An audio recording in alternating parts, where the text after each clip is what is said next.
ನಮಸ್ಕಾರ. ಎಲ್ಲ ನನ್ನ ಸ್ನೇಹವರ್ಗಕ್ಕೂ ಹಾಗೂ ಜ್ಞಾನ ಸಂಗಮದ ಸದಸ್ಯರಿಗೂ ಜ್ಞಾನ ಸಂಗಮಕ್ಕೆ ಸ್ವಾಗತ, ಸುಸ್ವಾಗತ. ನೋಡಿ, ಮನುಷ್ಯನ ಜೀವನದಲ್ಲಿ ಕಷ್ಟಗಳು ಸರ್ವೇ ಸಾಮಾನ್ಯ. ಕಷ್ಟ ಬಂದಾಗ ಕುಗ್ಗದೆ, ಸುಖ ಬಂದಾಗ ಹಿಗ್ಗದೆ, ಕಷ್ಟವನ್ನು ನಾವು ಯಾವ ರೀತಿ ನಿತ್ಯ ಜೀವನದಲ್ಲಿ ಹಗಲು ಮತ್ತು ರಾತ್ರಿಗಳನ್ನು ಕಳೀತೀವೋ ಆ ರೀತಿ ತೆಗೆದುಕೊಂಡ್ರೆ ಮನುಷ್ಯನ ಜೀವನ ಅತ್ಯುತ್ತಮವಾಗಿರ್ತದೆ. ಹಾಗೆ ಈ ಕಷ್ಟ ಮತ್ತು ಸುಖದ ಬಗ್ಗೆ ಚಾಣಕ್ಯರು, ಅಂದರೆ ಮಹಾನ್ ಶಿಕ್ಷಕರಾದಂಥ ಚಾಣಕ್ಯರು ಜೀವನದ ಬಗ್ಗೆ ಹಲವಾರು ಸೂತ್ರಗಳನ್ನು ಬಿಟ್ಟು ಹೋಗಿದ್ದಾರೆ. ಅವರು ಕಷ್ಟದೊಳಗೆ ಈ 5 ಮಾತುಗಳನ್ನು ಯಾವಾಗಲೂ ನೀವು ನಿಮ್ಮ ತಲೆಯಲ್ಲಿ ಇಟ್ಕೊಂಡಿದ್ರೆ ಖಂಡಿತವಾಗ್ಲೂ ನೀವು ಎಂತಹದ್ದೇ ಕಷ್ಟವನ್ನಾದರೂ ಬೇಕಾದರೂ ಪಾರು ಮಾಡ್ಕೊಂಡು ಬರ್ತೀರಿ ಅಂತ ಹೇಳ್ತಾರೆ. ಹಾಗಾದರೆ ಕಷ್ಟಗಳು ಯಾಕೆ ಬರ್ತಾವ ಮನುಷ್ಯನಿಗೆ? ಕಷ್ಟ ಯಾವ ಅರಿವು ಇಲ್ಲದೆ, ಯಾವ ಪರಿಜ್ಞಾನಕ್ಕೂ ಬಾರದೆ ಬರುವಂಥವು ಕರೆಯದೆ ಬಾರದ ಅತಿಥಿಗಳು ಇವು ಕಷ್ಟಗಳು. ನಿಮ್ಮ ತಪ್ಪಿಂದನೋ ಅಥವಾ ಪರರ ತಪ್ಪಿಂದನೋ ಅಥವಾ ನಿಮ್ಮ ಮಾತಿನಿಂದನೋ ಅಥವಾ ಪರರ ಮಾತಿನಿಂದನೋ ಅಥವಾ ನಿಮ್ಮ ಕೆಲ ಲೂಪ ದೋಷಗಳಿಂದನೋ ಅಥವಾ ಪರರ ದೋಷಗಳಿಂದನೋ ಬಂದೆರಗುವಂಥ ಕಷ್ಟಗಳು ಎಲ್ಲರ ಜೀವನದಲ್ಲೂ ಸಾಮಾನ್ಯ. ಹಾಗಂದ ಮಾತ್ರಕ್ಕೆ ಕಷ್ಟಕ್ಕೆ ಧೃತಿಗೆಡದೆ ಸಮಯ ಪ್ರಜ್ಞೆಯಿಂದ ಯಾರು ಜೀವನವನ್ನು ಸಾಗಿಸ್ತಾರಲ್ಲ ಅವರಿಗೆ ಕಷ್ಟಗಳು ಯಾವ ಕಾರಣಕ್ಕೂ ದೊಡ್ಡದಾಗಿ ಕಾಣಲ್ಲ. ಹಾಗಾದರೆ ಈ ಚಾಣಕ್ಯರು ಈ ವಿಷಯದಲ್ಲಿ ಏನು ಹೇಳಿದ್ದಾರೆ ತಿಳಿದುಕೊಳ್ಳೋಣ ಬನ್ನಿ. ಹಾಗಾದರೆ ಇನ್ಯಾಕ್ ತಡ, ಚಾಣಕ್ಯರ ಒಂದೊಂದೇ ಮಾತುಗಳನ್ನು ಹೇಳ್ತಾ ಹೋಗ್ತೀನಿ. ಅವುಗಳನ್ನು ನಿಮ್ಮ ಜೀವನದಲ್ಲಿ ಅಳವಡಿಸ್ಕೊಂಡು ಬಿಟ್ರೆ ಕಷ್ಟಕ್ಕೆ ನಿಮ್ಮ ಈ ದಿನದಲ್ಲಿದೆಯಲ್ಲ, ಕಷ್ಟಕ್ಕೆ ಒಂದು ಡೆಫಿನೇಷನ್ ಕೊಡ್ತಿರಲ್ಲ. ಅಯ್ಯೋ ನನ್ನ ಕಷ್ಟ ಹೀಗಿದೆ, ನನ್ನ ಕಷ್ಟ ಹಾಗಿದೆ, ಏನು ಮಾಡಲಿ ಅಂತಿರಲ್ಲ, ಇವೆಲ್ಲವೂ ತಪ್ಪು ಹೋಗ್ತದೆ, ಡೈವರ್ಟ್ ಆಗಿಬಿಡ್ತದೆ. ಆದರೆ ಕಷ್ಟಗಳೇ ಇಲ್ಲದೆ ಮನುಷ್ಯನ ಜೀವನ ಎಂದೆಂದಿಗೂ ಕೂಡ ಶಿಲೆಯಾಗ್ಲಿಕ್ಕೆ ಸಾಧ್ಯ ಇಲ್ಲ. ಬನ್ನಿ ಹಾಗಾದ್ರೆ ಅವ್ರು ಹೇಳುವಂಥ ಮೊದಲನೇ ಮಾತು ಸಂಯಮ. ಅಂದರೆ ಧೃತಿ. ಸಂಯಮ ಅಂತಂದರೆ ನಿಮ್ಮನ್ನು ನೀವು ಹತೋಟಿಯಲ್ಲಿ ಇಟ್ಕೊಳ್ಳುವಂಥದ್ದು. ಅದು ಯಾವುದೇ ಕಷ್ಟ ಇರಲಿ, ಮಾನಸಿಕವೋ ಅಥವಾ ಆರ್ಥಿಕವೋ ಅಥವಾ ಸಾಮಾಜಿಕವೋ ಅಥವಾ ಇನ್ಯಾವುದೋ, ಗಂಡ ಹೆಂಡಿರ ಕಿರಿಕಿರಿಯೋ, ಮಕ್ಕಳ ಬೇಜವಾಬ್ದಾರಿತನಗಳು ಅಥವಾ ನಿಮ್ಮ ಓರಗಿತ್ತಿಯರ ಏನಂತಿರೋದಕ್ಕೆ ದೌರ್ಜನ್ಯಗಳು ಅಥವಾ ಸಮಯದ ಓಲಾಟಕ್ಕೆ ಸಿಲುಕಿದ ನಿಮ್ಮ ಕಷ್ಟಗಳಿಗೆ ಏನಿದಾವಲ್ಲ, ಆವಾಗ ನಿಮ್ಮನ್ನು ನೀವು ಸಂಯಮದಿಂದ ವರ್ತಿಸಬೇಕು. ಅಂದರೆ ಧೃತಿಗೆಡಬಾರದು. ಕಷ್ಟ ತಾನೇ, ಮರಕ್ಕೂ ಉಂಟು, ಪ್ರಾಣಿಗೂ ಉಂಟು, ನನಗೂ ಉಂಟು, ಎಲ್ಲರಿಗೂ ಉಂಟು.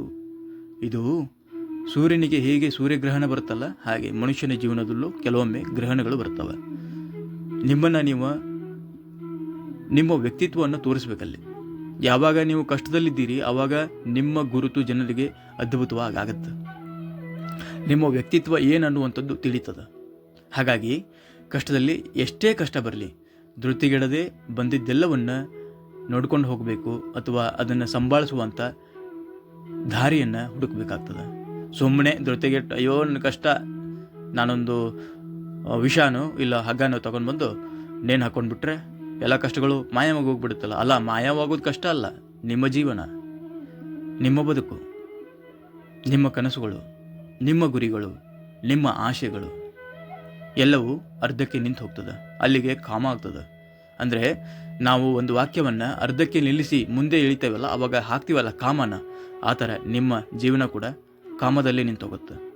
ನಿಮ್ಮ ಜೀವನ ಯಾವತ್ತಿದ್ರೂ ಫುಲ್ ಸ್ಟಾಪ್ಗೆ ನಿಲ್ಲಬೇಕು. ಫುಲ್ ಸ್ಟಾಪ್ ಯಾವಾಗ ಬರುತ್ತೆ ಅಂತಂದರೆ ಆ ದೇವರು ಕರುಣಿಸಿದಾಗ ಫುಲ್ ಸ್ಟಾಪ್ ಬರುತ್ತದೆ. ಎರಡನೇ ಮಾತೇನು ಹೇಳ್ತಾರೆ? ಗುರಿ. ನೀವು ಎಂತಹದ್ದೇ ಕಷ್ಟದಲ್ಲಿರಿ, ಉದಾಹರಣೆಗೆ ಒಂದು ಉದ್ಯೋಗ ಮಾಡ್ತಿದ್ದೀರಿ ಅಥವಾ ಒಂದು ವ್ಯವಹಾರವನ್ನು ಮಾಡ್ತಿದ್ದೀರಿ, ಉದ್ಯೋಗದಲ್ಲೋ ವ್ಯವಹಾರದಲ್ಲೋ ಅಥವಾ ನಿತ್ಯ ಜೀವನದಲ್ಲೋ ಏನೋ ಒಂದು ಆಶಾಭಾವನೆಯಿಂದ ಕೂಡಿದಂಥ ಒಂದು ಕೆಲಸದಲ್ಲಿ ನೀವು ನಿರತರಾಗಿದ್ದಾಗ ಅದಕ್ಕೆ ಏನಾದರೂ ಒಂದು ಅಡಚಣೆ ಬಂತು, ಏನೋ ಒಂಚೂರು ಕಾನೂನಿನ ತೊಡಕುಗಳು ಅಥವಾ ಹಣದ ತೊಡಕುಗಳು ಅಥವಾ ನಿಮ್ಮ ನಂಬಿಕೆಯ ವ್ಯಕ್ತಿಗಳಿಂದ ತೊಡಕುಗಳು ಬಂದಾಗ ಅದನ್ನು ಅರ್ಧಕ್ಕೆ ಖಂಡಿತವಾಗೂ ನಿಲ್ಲಿಸಬೇಡಿ. ಅದಕ್ಕೆ ಪೂರ್ಣವಾಗಿ ತಾರ್ಕಿಕ ಅಂತ್ಯವನ್ನು ಕಾಣಿಸ್ಬೇಕು. ಇದು ಗುರಿಯನ್ನು ಯಾವತ್ತೂ ಕೈ ಬಿಡಬಾರ್ದು ಅಂತ ಚಾಣಕ್ಯರು ಹೇಳ್ತಾರೆ. ಯಾವಾಗ ನೀವು ಈ ಕಷ್ಟಕ್ಕೆ ಮೈದೊಡವಿಕೊಂಡು ಇನ್ಯಾವುದು ದಾರಿಗಳೇ ಇಲ್ವೇನೋ ಅನ್ನೋ ಚಿಂತಾಭ್ರಾಂತಿತರಾಗಿ ನಿಮ್ಮನ್ನು ನೀವು ಕುಗ್ಗಿಸಿಕೊಂಡು ಆ ದಾರಿಯನ್ನು ಬಿಟ್ಟು ನಿಮ್ಮ ಗುರಿಯನ್ನು ತೊರೆದು ಅಂತರ್ಪಿಸಾಚಿಯಾಗಿ ಓಡಾಡ್ತಾ ಇರ್ತೀರಿ. ಯಾರು ಕೇಳಿದ್ರೆ ಹೋಗಪ್ಪ, ಅದು ನನಗಾಗಲ್ಲ, ಅದು ನನ್ನ ಕಷ್ಟ, ಏನು ಗುರು ಸಮಾಜ ಹಿಂಗಿದೆ, ಯಾರು ಬೆಳೀತಾರೆ ನಾನು ಬೆಳೆಯಕ್ಕೆ ಬಿಡಲ್ಲ. ಯಾರೂ ಕೂಡ ಸಾಮಾನ್ಯವಾಗಿ ತಮಗೆ ತಾವೇ ಬೆಳೆಯಲ್ಲ, ಯಾರೋ ಹಿಂದೆ ಇರ್ತಾರೆ, ಆದರೆ ಅದನ್ನು ಅವರು ತೋರಿಸ್ಕೊಟ್ರಲ್ಲ ಅಷ್ಟೇ. ನಿಮಗೆ ಗುರು ಮತ್ತು ಗುರಿ ಮುಖ್ಯವಾಗಿರಬೇಕು. ಅದನ್ನು ನೀವು ಸಾಧಿಸಿ ತೋರಿಸ್ಬೇಕು ಅಂತಂದರೆ ಎಂತಹದ್ದೇ ಕಷ್ಟ ಬಂದರೂ ಕೂಡ ಗುರಿಯನ್ನು ಕೈ ಬಿಡಬಾರ್ದು. ಹಾಗಾದರೆ ಇನ್ನು ಮೂರನೇ ಮಾತು ಯಾವುದು? ಮೂರನೇ ಮಾತು ಅವರು ಚಾಣಕ್ಯರು ಹೇಳ್ತಾರೆ, ಆಯ್ಕೆಗಳು ಅಥವಾ ನಿಮ್ಮ ಚೂಸಿಂಗ್ ಅಂತ ಹೇಳ್ತಿರಲ್ಲ, ಆಯ್ಕೆ, ಚೂಸ್, ಆಪ್ಷನ್ಸ್. ಈ ಆಯ್ಕೆಗಳು ಯಾವ ರೀತಿ ಇರಬೇಕು? ನಾವು ಅಂದ್ಕೊಂಡಿರ್ತೀವಿ ಶಿಕ್ಷಣದ ಅಥವಾ ಬಾಲಾವಸ್ಥೆಯಲ್ಲಿ ಅಥವಾ ಪ್ರೌಢಶಾಲೆಯಲ್ಲೋ ಅಥವಾ ಶಿಕ್ಷಣ ಮಾಡ್ತಿರ್ತೀವಲ್ಲ, ಪ್ರಾಥಮಿಕ ಶಿಕ್ಷಣದಲ್ಲೋ ಪ್ರೌಢ ಶಿಕ್ಷಣದಲ್ಲೋ ಅಥವಾ ಕಾಲೇಜು ವ್ಯಾಸಂಗದಲ್ಲೋ ನಮಗೆ ಯಾರಾದರೂ ಒಡನಾಡಿಗಳು ಸಿಕ್ಕರೆ ಅವರು ನಮ್ಮ ಆತ್ಮೀಯರು, ಅಥವಾ ಅವರು ನನಗೆ ಹೊಂದಿಕೊಂಡಿದ್ದಾರೆ, ಅವರು ನನ್ನ ಎಲ್ಲ ಕರ್ಮ ಮತ್ತು ಕ್ರಿಯೆಗಳಲ್ಲಿ ಭಾಗಿಯಾಗ್ತಾರೆ ಅಂತಕ್ಕಂಥ ಮನೋಭಾವನೆ ಇದೆಯಲ್ಲ. ಹಾಗೆ ಈ ರಕ್ತ ಸಂಬಂಧಿಗಳು ಸಹ ಎಲ್ಲರೂ ನಿಮ್ಮ ಜೊತೆಗೆ ಅದ್ಭುತವಾಗಿ ಒಡನಾಡ್ತಾ ಇರ್ತಾರೆ, ಆದರೆ ಅವರೆಲ್ಲರೂ ನಿಮ್ಮ ಆಯ್ಕೆ ಆಗಿರಬಾರದು. ಯಾಕಂತಂದರೆ ಅವರೆಲ್ಲರ ಮನೋಭಾವನೆಗಳು ಮನೋಕಾಮನೆಗಳು ನಿಮಗಿಂತ ವೈರುಧ್ಯ ದಿಕ್ಕಿನಲ್ಲಿ ಓಡ್ತಾ ಇರ್ತದೆ. ಇದು ನೆನಪಿನಲ್ಲಿ ಇಟ್ಕೊಳ್ಬೇಕು. ಎಂತಹದ್ದೇ ವ್ಯಕ್ತಿಯಾಗಲಿ ನಿಮ್ಮನ್ನು ಅತಿಯಾಗಿ ಹಚ್ಕೊಂಡಿದ್ದಾನಂದರೆ ಎಲ್ಲೋ ಒಂದು ಕಡೆಯಲ್ಲಿ ಅವನಿಗೆ ಅಸೂಯೆ ಭಾವನೆ ಅನ್ನುವಂಥದ್ದು ಇರ್ತದೆ. ನೀವು ಯಾವಾಗಲೂ ಕಷ್ಟ ಬಂತು ಅಂತ ತಕ್ಷಣವೇ ನಿಮ್ಮ ಒಡನಾಡಿ ಅಂತ ನೀವು ಯಾರನ್ನು ಗುರುತಿಸ್ಕೊಂಡಿರ್ತೀರಲ್ಲ, ಎಲ್ಲರನ್ನೂ ಅಲ್ಲ. ನೋಡಿ, ನಿಮ್ಮ ಸ್ನೇಹಿ ವರ್ಗದಲ್ಲಿ ಒಂದು 200 ಜನ ಇದ್ದಾರೆ ಅಂತ ಇಟ್ಕೊಳ್ಳಿ. 200 ಜನರಲ್ಲಿ ನಿಮಗೆ ಆಗುವವರು, ನಿಮ್ಮ ಕಷ್ಟಕ್ಕೆ ಆಗುವವರು ಇಬ್ಬರೇ ಇರಬಹುದು. ಹಾಗಂತ ಕಷ್ಟದಲ್ಲಿ ಹೋಗಿ 200 ಜನರ ಕಾಲಿಗೆ ಬಿದ್ದು ನಾನು ಅಯ್ಯೋ ನನಗೆ ಹೆಲ್ಪ್ ಮಾಡ್ರಯ್ಯ ಅಂತ ಕೇಳಿದರೆ ಯಾರೂ ಕೂಡ ಹೆಲ್ಪ್ ಮಾಡಲಿಕ್ಕಾಗಲ್ಲ, ಹೆಲ್ಪ್ ಮಾಡಲ್ಲ. ಯಾಕೆಂದರೆ ಇದು ನನ್ನ ಜೀವನದಲ್ಲಿ ನಾನು ಅನುಭವಿಸಿದಂಥದ್ದು. ಇದನ್ನು ನಾನು ನೋಡಿದ್ದೀನಿ, ಯಾಕೆಂದರೆ ನಾನು ಇದನ್ನು ಎಕ್ಸ್ಪೀರಿಯನ್ಸ್ ಕೂಡ ಮಾಡಿದ್ದೇನೆ. ಹಾಗೆ ನಿಮಗೆ ಅಂತ ಯಾರಿದ್ದಾರಲ್ಲ ಅವರನ್ನು ಮಾತ್ರ ನೀವು ಪರೀಕ್ಷೆ ಮಾಡೋದಕ್ಕೆ ಬೇಡ ಅಂತಲ್ಲ, ಪರೀಕ್ಷೆ ಮಾಡಿ. ಯಾಕೆಂದರೆ ಪರೀಕ್ಷೆ ಮಾಡದೆ ಯಾವ ವ್ಯಕ್ತಿಯ ಬಣ್ಣ ತಿಳಿಯದು. ಹಾಗೆ ಪರೀಕ್ಷೆ ಮಾಡದೆ ಯಾವ ಅನುಭವವೂ ನಿಮಗೆ ಆಗದು. ಪರೀಕ್ಷೆ ಮಾಡಿ, ಒಂದು ಬಾರಿ ಕೇಳಿ, ಆದರೆ ನಿಜವಾದ ಕಷ್ಟದಲ್ಲಲ್ಲ, ಕಷ್ಟ ಇದೆ ಅಂತ ಬಿಂಬಿಸಿ ಕೇಳಿ. ಸುಖದಲ್ಲಿದ್ದಾಗಲೇ ಕಷ್ಟ ಇದೆ ನನಗೆ ಕೊಡೆಯ ಇಷ್ಟು, ಅಥವಾ ನನಗೇನಾದರೂ ಸಹಾಯ ಹಸ್ತ ನೀಡಯ್ಯ, ಅಥವಾ ಭುಜಕ್ಕೆ ಭುಜವಾಗಿ ನಿಲ್ಲಯ್ಯ ಅಂತ ಕೇಳಿ ನೋಡೋಣ. ನಿಮ್ಮ ಸುಖ ನಿಮ್ಮ ಜೊತೆಗೆ ಇರುತ್ತೆ. ಕಷ್ಟವನ್ನು ನೀವು ಬಿಂಬಿಸಿದಾಗ ನಿಮ್ಮ ಜೊತೆ ಭುಜಕ್ಕೆ ಭುಜ ಕೊಟ್ಟು ನಿಂತವನೇ ನಿಮ್ಮ ಒಡನಾಡಿ ಆಗ್ತಾನೆ ವಿನಃ ಕಷ್ಟದಲ್ಲಿ ಹೋಗಿ ಕೇಳಿದ ತಕ್ಷಣ ಅಯ್ಯೋ ಏನೋ ಸಬು ಬೆಳೆದಿರ್ತಾನೆ, ಅವನ ATM ಬ್ಯಾಂಕ್ ಅಕೌಂಟಲ್ಲಿ ಏನೋ ದುಡ್ಡಿರುತ್ತೆ, ಅಥವಾ ಅವನಿಗೆ ಸಹಾಯ ಮಾಡುವಂಥ ಎಲ್ಲ ಶಕ್ತಿಗಳು ಇರ್ತದೆ, ಅವನ ಹತ್ರ ಇನ್ಫ್ಲೂಯೆನ್ಸ್ ಕೂಡ ಇರ್ತದೆ. ಆದರೆ ನೀವು ಹೋಗಿ ಕೇಳಿದ ತಕ್ಷಣ ಅವನು ಚಪ್ಪಲಿ ಬಿಡೋ ಜಾಗದಲ್ಲಿ ನಿಮ್ಮನ್ನು ಬಿಟ್ಟಿರ್ತಾನೆ. ಹಾಗಾಗಿ ಕಷ್ಟ ಬಂದಾಗ ಆಯ್ಕೆಗಳು ಬಹಳ ಮುಖ್ಯವಾದ ಪಾತ್ರವನ್ನು ನಿರ್ವಹಿಸ್ತವೆ. ಅದಕ್ಕೆ ಕಷ್ಟ ಬಂದಾಗ ಯಾರು ನಿಮಗೆ ಆಗ್ತಾರೋ ಅಂಥವರನ್ನು ಮಾತ್ರ ಪ್ರೇರೇಪಿಸಿ ಸಹಾಯಕ್ಕೆ. ಇನ್ನು 4ನೇ ಮಾತೇನು ಹೇಳ್ತಾರಪ್ಪ ಚಾಣಕ್ಯರು ಅಂತಂದ್ರೆ, ಪರರ ನಿಂದನೆ ಬೇಡ ಅಂತ. ಪರರ ನಿಂದನೆ ಬೇಡ ಅನ್ನೋದಕ್ಕೆ ಯಾವ ವ್ಯಕ್ತಿಯೂ ಈಗ ಕಷ್ಟದಲ್ಲಿದ್ದೀವಿ ಅಂತ ಇಟ್ಕೊಳ್ಳಿ, ನಮ್ಮ ಕಷ್ಟಕ್ಕೆ ನಾವು ಹೊಣೆಯೋ ಅಥವಾ ಪರರು ಹೊಣೆಯಾಗಿದ್ದಾರೋ ಗೊತ್ತಿಲ್ಲ, ಆದರೆ ಎಲ್ಲ ಕಷ್ಟಗಳಿಗೂ ಪರರನ್ನು ನಿಂದಿಸುವಂಥದ್ದು ಮಹಾನ್ ಮೂರ್ಖತನ ಅಂತ ಹೇಳ್ತಾರೆ. ಕಷ್ಟ ಬಂದಿದೆ, ಅದನ್ನು ಸರಿದೂಗಿಸುವಂಥ ಕೆಲಸ ಮಾತ್ರ ನಾವು ಮಾಡಬೇಕೇ, ಅಥವಾ ಇದಕ್ಕೆಲ್ಲ ನೀನೇ ಹೊಣೆ, ಇದಕ್ಕೆಲ್ಲ ನೀನೇ ಹೊಣೆ, ಇದಕ್ಕೆ ನೀನು ಹೊಣೆ, ದೊಡ್ಡಪ್ಪ ನೀನು ಹೊಣೆ, ಚಿಕ್ಕಪ್ಪ ನೀನು ಹೊಣೆ, ಅಥವಾ ನೀನು ಹೊಣೆ ದೋಸ್ತ್, ಗೆಳೆಯರಿಗೆ ನೀನು ಹೊಣೆ ಗೆಳೆಯ, ಹೆಂಡತಿಗೆ ನೀನು ಹೊಣೆ. ಯಾರ ಕಷ್ಟಗಳಿಗೂ ಅಥವಾ ಯಾರ ಕಷ್ಟಗಳಿಗೂ ಕೂಡ ಹೊಣೆಯಾಗೋದಕ್ಕೆ ಸಾಧ್ಯ ಇಲ್ಲ. ಆಗಬಹುದು, ಕಾರಣೀಕರ್ತರಾಗಬಹುದು, ಹೊಣೆ ನಿಂಬದೆ. ನೀವು ಎಲ್ಲೋ ಎಡವಿದ್ದೀರಿ ಅಥವಾ ಎಲ್ಲೋ ತೊಡಗಿಕೊಂಡಿದ್ದೀರಿ, ಅದನ್ನು ಹೊಣೆ ನೀವೇ ಆಗ್ತೀರಿ. ಕಾರಣೀಕರ್ತರು ಮಾತ್ರ ಪರರಾಗಿರ್ತಾರೆ. ಈ ಒಂದು ತಪ್ಪನ್ನು ಯಾವತ್ತೂ ಮಾಡಬೇಡಿ. ನಂತರ ಕಷ್ಟಗಳನ್ನು ನೀವು ಸ್ವಯಂ ಅದರ ಕುರಿತಾಗಿ ಯೋಚನೆ ಮಾಡಿ ಅದರ ದೋಷಗಳೇನು, ಅಥವಾ ಅದರಿಂದ ಹೇಗೆ ವಿಮುಕ್ತಿ ಹೊಂದಬೇಕು, ಅಥವಾ ಅದರಿಂದ ಹೇಗೆ ನಾನು ಬಿಡುಗಡೆಯಾಗಬೇಕು, ಅಥವಾ ಅದರಿಂದ ನಾನು ಹೇಗೆ ಹೊರಗೆ ಬರಬೇಕು ಅನ್ನುವಂಥದ್ದನ್ನು ಕೂತ್ಕೊಂಡು ಯೋಚನೆ ಮಾಡಿದ್ರೆ ನೋಡ್ರಿ, ಸಮಸ್ಯೆಗಳಿಗೆ 1000 ದಾರಿಗಳುಂಟು ಸರಿ ಮಾಡ್ಕೊಳ್ಳಿಕ್ಕೆ. ಸಮಸ್ಯೆ ಅಂದ ತಕ್ಷಣವೇ ದಾರಿಗಳೇ ಇಲ್ಲ ಅಂತ ಯೋಚನೆ ಮಾಡಿದರೆ ಯಾವ ವ್ಯಕ್ತಿಗಳು ಕೂಡ ಇವತ್ತು ಜಗತ್ತಿನಲ್ಲಿ ಇಷ್ಟೊಂದು ದೊಡ್ಡ ದೊಡ್ಡ ಸ್ಥಾನದಲ್ಲಿ ಅಥವಾ ನಾರ್ಮಲ್ ಲೈಫು ಲೀಡ್ ಮಾಡೋಕ್ಕಾಗಲ್ಲ. ಇವತ್ತು ಬೆಳಗ್ಗೆ ಎದ್ದ ತಕ್ಷಣ ಏನೋ ಸಮಸ್ಯೆ ಬಂತು, ಅಯ್ಯೋ ಇದಕ್ಕೆ ದಾರಿ ಇಲ್ಲ, ಉಣ್ಣೋದು ಬಿಟ್ಟು, ತಿನ್ನೋದು ಬಿಟ್ಟು, ಊಟ ಮಾಡೋದು ಬಿಟ್ಟು, ಎಲ್ಲವನ್ನು ಬಿಟ್ಟು ಬರೀ ಅದ್ರ ಬಗ್ಗೆನೇ ಕೊರಗ್ತಾ ಕೂತ್ಕೊಂತೀನಿ ಅಂತಂದರೆ ಅದಕ್ಕೊಂದು ವೇ ಇದೆ.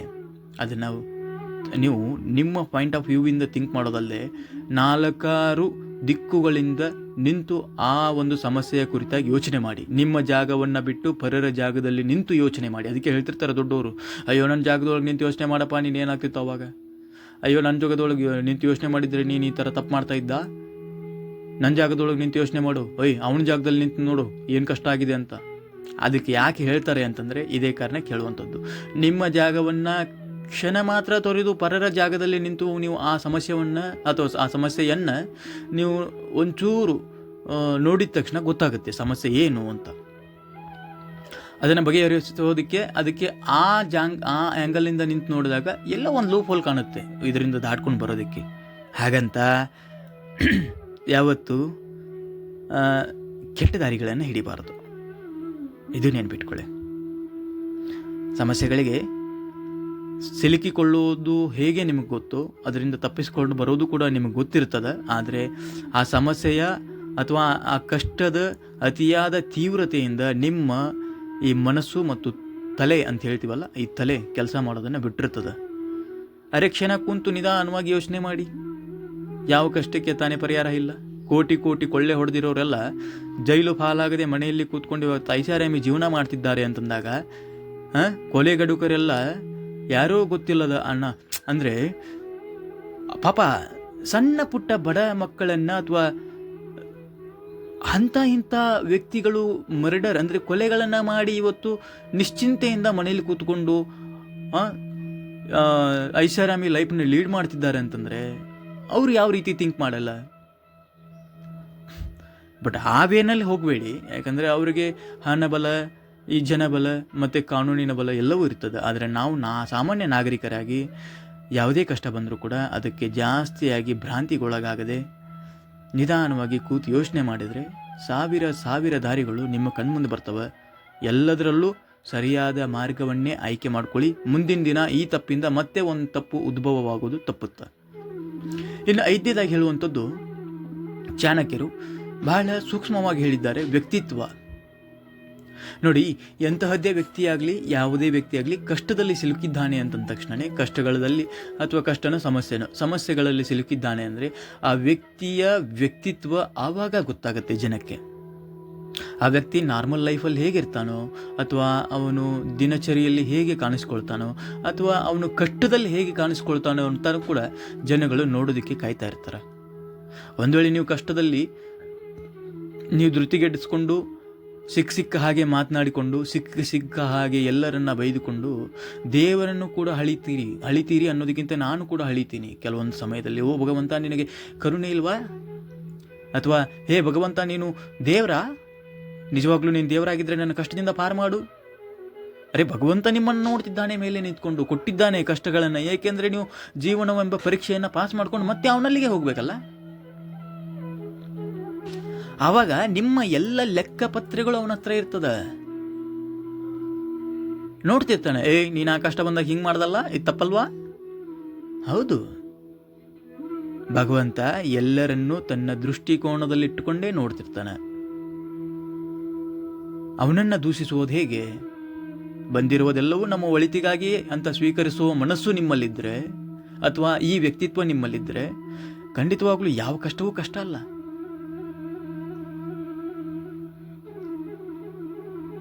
ಎಷ್ಟೆಷ್ಟು ಆಧ್ಯಾತ್ಮಿಕ ಚಿತ್ರಗಳನ್ನು ನೋಡಿರ್ತೀರಲ್ಲ, ಸಿನಿಮಾಗಳಲ್ಲ. ನಮಗೂ ನಿಮಗೂ ಗೊತ್ತಿದ್ದಂಗೆ ನಾವು ಯಾವತ್ತೂ ಕಣ್ಮುಂದೆ ನೋಡಲಿಲ್ಲ ಆ ಎಲ್ಲ ಪ್ರಸಂಗಗಳನ್ನು. ಆದರೆ ಅವೆಲ್ಲ ಪ್ರಸಂಗಗಳನ್ನು ನಮಗೆ ಚಿತ್ರಮಂದಿರಗಳಲ್ಲಿ ಅಥವಾ ಚಿತ್ರಗಳಲ್ಲಿ ತೋರಿಸ್ತಿರ್ತಾರಲ್ಲ, ಆವಾಗ ಅನಿಸ್ತದ, ಓ ಇವನು ಸಿರಿಹಾಳನಿಗೆ ಇಷ್ಟೊಂದು ಕಷ್ಟ ಬಂತು ಅಂದ ತಕ್ಷಣ ಅವನು ಸುಳ್ಳು ಹೇಳ್ಬೋದಿತ್ತಲ್ಲ. ಇಲ್ಲ, ಅವನ ವ್ಯಕ್ತಿತ್ವವೇ ಅದಾಗಿತ್ತು. ಭಕ್ತ ಪ್ರಹ್ಲಾದನಿಗೆ ಇಷ್ಟೊಂದು ಕಷ್ಟಗಳು ಬಂದಾಗ ಅವನು ಹರಿನಾರಾಯಣದ ಬಿಟ್ಟು ಅವನ ತಂದೆಯ ಹೆಸರನ್ನು ಕೂಗ್ಬೋದಿತ್ತಲ್ಲ, ಕೂಗಲಿಲ್ಲ. ಯಾಕೆಂದರೆ ಆ ಭಕ್ತ ಪ್ರಹ್ಲಾದನ ವ್ಯಕ್ತಿತ್ವವೇ ಅದಾಗಿತ್ತು. ಯಾಕೆಂದರೆ ಅವನ ಜನನವೇ ಅವನ ತಂದೆಯ ಅಂದರೆ ನಾಶಕ್ಕೇ ಆಗಿತ್ತು. ಹಾಗೆ ಹಲವಾರು ಆಧ್ಯಾತ್ಮಿಕ ಪ್ರಸಂಗಗಳು ನಮ್ಮ ಕಣ್ಮುಂದೆ ಬರ್ತಾವ. ಕಷ್ಟಗಳನ್ನು ಹೇಗೆ ಎದುರಿಸಿ ನಿಲ್ತಾರೆ ಅಂತೇಳಿ. ಆ ಎಲ್ಲ ಕಷ್ಟಗಳನ್ನು ಎದುರಿಸುವಂಥ ಶಕ್ತಿ ಭಗವಂತ ಎಲ್ಲರಲ್ಲೂ ಕೊಟ್ಟಿದ್ದಾನೆ. ವ್ಯಕ್ತಿತ್ವವನ್ನು ಎಂದೂ ಕೈ ಬಿಡಬೇಡಿ. ನೀವು ನೇರ ನುಡಿಯಾಗಿದ್ದರೆ ನೇರ ನುಡಿಯಾಗೆ ಮುಂದುವರಿರಿ, ಅಥವಾ ಮೌನಿಯಾಗಿದ್ದರೆ ಮೌನವಾಗಿದ್ದು ಬಿಡಿ. ಪ್ರಪಂಚದಲ್ಲಿ ಎಲ್ಲದಕ್ಕಿಂತ ಅತಿಯಾಗಿ ಬೆಲೆ ಬಾಳುವಂಥ ಒಂದು ಮಾನವನ ಅಥವಾ ಮನುಷ್ಯನ ಮನುಷ್ಯನ ಗುಣ ಅಂತಂದರೆ ಅದು ಮೌನ. ನೀವು ಕೋಟಿ ಕೊಟ್ಟರು ಕೊಳ್ಳೋದಕ್ಕಾಗಲ್ಲ. ಬಂಗಾರದ ಬೆಲೆಯೂ ಕೂಡ ಆ ಮೌನದ ಮುಂದೆ ಶೂನ್ಯವಾಗ್ತದೆ. ಮೌನವಾಗಿದ್ದು ಬಿಡಿ. ಮೌನವಾಗಿರೋದಕ್ಕಿಂತ ನೀವು ಮಾತನಾಡ್ತೀರಿ ಅಂತಂದರೆ ಅಥವಾ ಇನ್ನೊಬ್ಬರನ್ನ ಅಲ್ಲಗಳಿತೀನಿ ಅಂತಂದರೆ ಅದು ತಪ್ಪಾಗ್ತದೆ. ಮೌನವೇ ಸರ್ವತ್ರ ಸಾಧನಂ ಅಂತ ಹೇಳ್ತಾರೆ. ಅಂದರೆ ಮೌನದಿಂದ ಹಲವು ಬಗೆಯ ಸಮಸ್ಯೆಗಳು ತನ್ನ ತಾನೇ ಕಳೆದುಕೊಂಡು ಹೋಗ್ತಾವ. ಇದು ಚಾಣಕ್ಯರು ಹೇಳುವಂಥ ಮಾತಲ್ಲ, ಎಲ್ಲರ ಜೀವನದಲ್ಲೂ ನಡೀಬೇಕಾದಂಥ ಮಾತುಗಳು. ಆದರೆ ಇತ್ತೀಚಿನ ದಿನಮಾನಗಳಲ್ಲಿ ನೋಡ್ತಾ ಇದ್ದೀನಲ್ಲ, ಯುವ ಸಮೂಹಗಳಲ್ಲಿ ಸ್ವಲ್ಪವೇ ಕಷ್ಟ ಬಂದ ತಕ್ಷಣ ಅವ್ರ ಕಣ್ಣಿಗೆ ಕಾಣುವಂಥದ್ದು ಫ್ಯಾನು. ಇಲ್ಲ ಅಂತಂದರೆ ಈ ಪೆಸ್ಟಿಸೈಡ್ಸು ಅಥವಾ ಹರ್ಬಿಸೈಡ್ಸು ಅಥವಾ ಈ ನಿದ್ರೆ ಮಾತ್ರೆಗಳು, ಪ್ಯಾರಾಸಿಟಮಲ್ ಜಾಸ್ತಿ ಹೈ ಡೋಸಸ್ ಮಾತ್ರೆಗಳನ್ನು ತಗೊಂಡು ಬಂದು ಬಲ್ಕಾಗಿ ನುಂಗಿಬಿಡುವಂಥದ್ದು. ಇದೆಲ್ಲ ಕಷ್ಟಕ್ಕೆ ಪರಿಹಾರಗಳಲ್ಲ, ಜೀವನದ ಕೊನೆಯಂತಕ್ಕೆ ಕೊಯ್ಯುವಂಥ ಪರಿಹಾರಗಳು. ಹಾಗಾಗಿ ಎಲ್ಲರೂ ಕೂಡ ಜೀವನದಲ್ಲಿ ಕಷ್ಟಗಳು ಬಂದಾಗ ಈ 5 ಸೂತ್ರಗಳನ್ನು ನಿಮ್ಮ ಕಷ್ಟಗಳು ಬಂದ ಸಮಯದಲ್ಲಿ ಅಳವಡಿಸಿಕೊಂಡ್ರೆ ಖಂಡಿತವಾಗ್ಲೂ ಎಂತಹದ್ದೇ ಸಮಯದಲ್ಲಾದರೂ ಬೇಕಾದ್ರೂ ಕಷ್ಟವನ್ನು ಎದುರಿಸಿ ನಿಲ್ಲುವಂಥ ಶಕ್ತಿ ನಿಮಗೆ ಸಿಗ್ತದೆ. ಮನುಷ್ಯನ ಜೀವನದಲ್ಲಿ ಸಮಯಕ್ಕೆ ಒಂದು ಅದರದೇ ಆದಂಥ ಅಗಾಧವಾದ ಶಕ್ತಿ ಇದೆ. ಒಬ್ಬ ವ್ಯಕ್ತಿ ಕೇಳ್ತಾನೆ ಒಬ್ಬನ ಹತ್ರ, ಅರೇ ನನಗೆ ಕಷ್ಟ ಬಂದಾಗಲೂ ಕೂಡ ಸುಖ ಬಂದಾಗಲೂ ಕೂಡ ನಾನು ಒಂದು ಸಾಲನ್ನು ಓದಿದರೆ ನನ್ನ ಮನಸ್ಸು ಹಗುರವಾಗಬೇಕು ಅಂತ ಅದೊಂದು ಸಾಲನ್ನು ಬರಿ ಅಂದಾಗ ಅದ್ಭುತವಾದ ಕವಿ ಬರೀತಾನೆ, ಈ ಸಮಯ ಸರಿದು ಹೋಗುತ್ತದ ಅಥವಾ ಈ ಸಮಯ ಕಳೆದು ಹೋಗ್ತದ, ಈ ಸಮಯ ಯಾವತ್ತೂ ಹೀಗೆಯೇ ಇರಲ್ಲ ಅಂತ 2 ಲೈನ್ ಬರೆದ್ರೆ, 1 ಲೈನ್ ಬರೆದ್ರೆ ಕಷ್ಟದಲ್ಲಿದ್ದವನು ಹೋಗಿ ನೋಡ್ತಾನೆ ಆ ಲೈನ್ನ, ಈ ಸಮಯ ಸರಿದು ಹೋಗ್ತದ ಅಥವಾ ಈ ಸಮಯ ಕಳೆದು ಹೋಗ್ತದ ಅಂತಂದ್ರೆ ಅವನಿಗೆ ಕಷ್ಟ ಕಳೀತು. ಹಾಗೆ ಸುಖದಲ್ಲಿದ್ದ, ಉತ್ತುಂಗದಲ್ಲಿದ್ದ, ಅತಿಯಾಗಿ ಉತ್ತುಂಗದಲ್ಲಿದ್ದು ಸುಖವನ್ನು ಅನುಭವಿಸ್ತಾ ಇದ್ದಂಥ ವ್ಯಕ್ತಿ ಹೋಗಿ ಆ ಸಮಯದ ಆ ಸಾಲುಗಳನ್ನು ನೋಡಿದಾಗ ಅವನಿಗೆ ಮತ್ತೆ ಚಿಂತಿತನಾಗ್ತಾನೆ. ಓ, ಇದು ಮುಂದೆ ಕಷ್ಟ ಕಾದಿದೆ ನನಗೆ, ಈಗಲೇ ಬಹಳ ಮೆರಿಬಾರ್ದು ಅಥವಾ ಬಹಳ ಹಿಗ್ಗಬಾರ್ದು, ಇದನ್ನ ಇಲ್ಲಿಗೆ ಕಾಯ್ದಿರಿಸ್ಕೊಳ್ಳೋಣ. ಕಷ್ಟ ಬಂದಾಗ ಕುಗ್ಗಬೇಕಲ್ಲ, ಆವಾಗ ಇದನ್ನು ಅಲ್ಲಿಗೆ ಸರಿದೂಗಿಸ್ಕೊಳ್ಳೋಣ ಅನ್ನುವಂಥ ಯೋಚನೆಗಳು ಬರ್ತಾವಲ್ಲ, ಅದು ಕೂಡ ಮಾನವನ ವ್ಯಕ್ತಿತ್ವಕ್ಕೆ ಸಂಬಂಧಪಟ್ಟಂಥದ್ದು. ಇದು ಚಾಣಕ್ಯರ 5 ಮಾತುಗಳಾಗಿದ್ದವು. ಇವತ್ತಿನ ವಿಡಿಯೋದಲ್ಲಿ ಈ 5 ಮಾತುಗಳನ್ನು ನಿಮ್ಮ ಮುಂದೆ ಇಟ್ಟಿದ್ದೀನಿ. ಹೇಗನ್ನಿಸ್ತು ಕಮೆಂಟ್ ಮಾಡಿ. ಹಾಗೆ ಸಬ್ಸ್ಕ್ರೈಬ್ ಮಾಡ್ಕೊಳ್ರಿ. ಯಾರ್ಯಾರು ಚಾನೆಲ್ನ ಹೊಸದಾಗಿ ನೋಡ್ತಾ ಇದ್ದೀರಲ್ಲ ಅವರಿಗೆ ಸಬ್ಸ್ಕ್ರೈಬ್ ಮಾಡ್ಕೊಳ್ಳೋದಕ್ಕೆ ಖಂಡಿತವಾಗ್ಲೂ ನಾನು ಹೇಳ್ತೇನೆ. ಸಬ್ಸ್ಕ್ರೈಬ್ ಮಾಡ್ಕೊಳ್ರಿ, ಒಳ್ಳೆಯ ವಿಚಾರಗಳಿದ್ದಾವೆ. ಹಾಗೆ ಈ ವಿಡಿಯೋಗಳು ನಿಮಗೆ ಇಷ್ಟ ಅನಿಸಿದ್ರೆ ಖಂಡಿತವಾಗ್ಲೂ ನಿಮ್ಮ 4 ಜನರ ಸ್ನೇಹಿತರಿಗೆ ಶೇರ್ ಮಾಡ್ರಪ್ಪ.